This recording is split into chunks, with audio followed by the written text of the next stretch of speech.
all SDG goals by 2030. G. So this approach, how you are seeing with the developing nations and developed nations, the difference between them? Well, the truth is that we are at the halfway point with the goals, and unfortunately, because of the ongoing situations in the world, whether it is the war or it is the pandemic, no problem. Sorry. No, sure. Please carry on. You want me to start that answer? No, it's okay. No, you can continue, ma'am. Are you sure? Yes. Yeah. Okay. So we are at the halfway point with the UN Sustainable Development Goals, and the goals are in crisis. We've experienced several setbacks on the goals because of the ongoing crisis in the world with the war and of course the aftermath of the pandemic.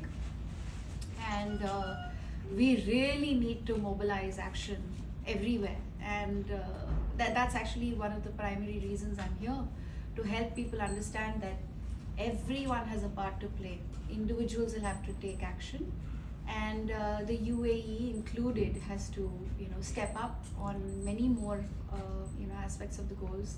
The fact that we are experiencing a triple planetary crisis, and one of them is pollution. There has to be a lot more action on plastic pollution, and I really hope that our engagements will bring change. Celebrities who are endorsing all SDG goals and environment things, how much in their life they are adopting in day-to-day life? Because it's saying that okay, it's just for endorsement. No, I think that we have, every one of us, whether we are public personalities or we are just each and every one of us has a role to play. Many of us identify with some of the goals more deeply than we do with the others, but there are 17 goals. Whether it is refusing to waste food, whether it is just leading a more sustainable life, making more sustainable choices in our food habits, being mostly plant-based, or even just choosing more sustainable fashion, refusing single-use plastics.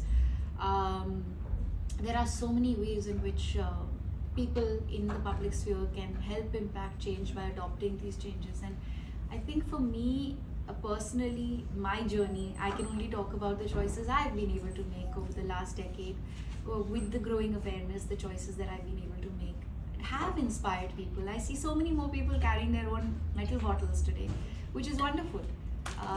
And this is not a token exercise. I've saved thousands of bottles from entering our waterways. So every choice counts, every choice matters, and as people in the public sphere, we stand to gain so much more when we make better choices. I was actually talking to Kriti Rakul at the press conference in Mumbai, and she said something so interesting to me.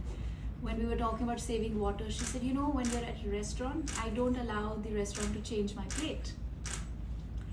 And that's an action that counts, because you're saving water by doing that. So I think when each of us has more awareness and brings that awareness to our actions, we become more conscious in our actions, we can make a difference.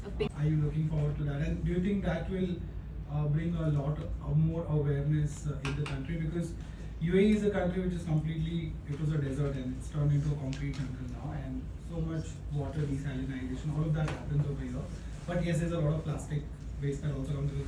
There's no water, drinking water, like India, you don't get it free. So do you think COP28 will happening in the UAE will make that difference?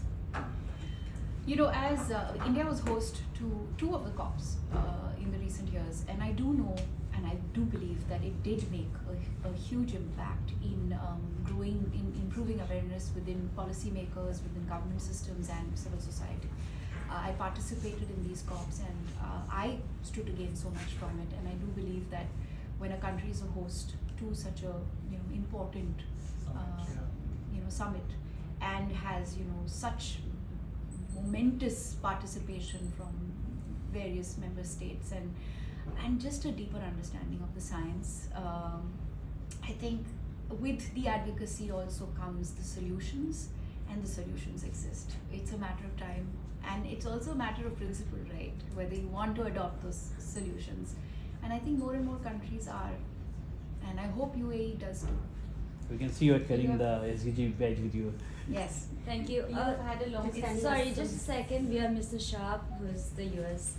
Resident coordinator for the United Nations. He's a wonderful man. He speaks lots of Hindi, so make him speak in Hindi. Okay. Please. Ma'am, please sit. You Have a had seat, have a seat, have a seat, have a seat. Sit or stand? Sitting, Sit, sit, sitting. You have had a long-standing association. Behavioral change is possibly one of the most difficult things to achieve, and as people in the arts and as people in a part of the creative world, it is so important for us to be able to not just highlight those changes and bring people's awareness to it, but consciously practice it ourselves as well.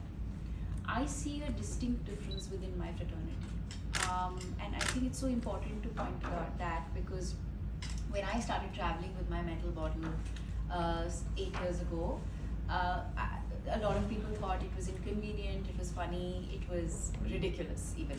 And now I see so many of my contemporaries, so many of my colleagues, so many of the younger generation carry their own bottles. So it takes one to consistently do something for others to understand the importance and the significance of it, and then kind of transcends. And I see now so many people at airports, at railway stations, at offices, outside gyms, in public spaces, carrying their own bottles. So it's a shift that is evident, and I do believe that it is the platforms that IFA has offered to us.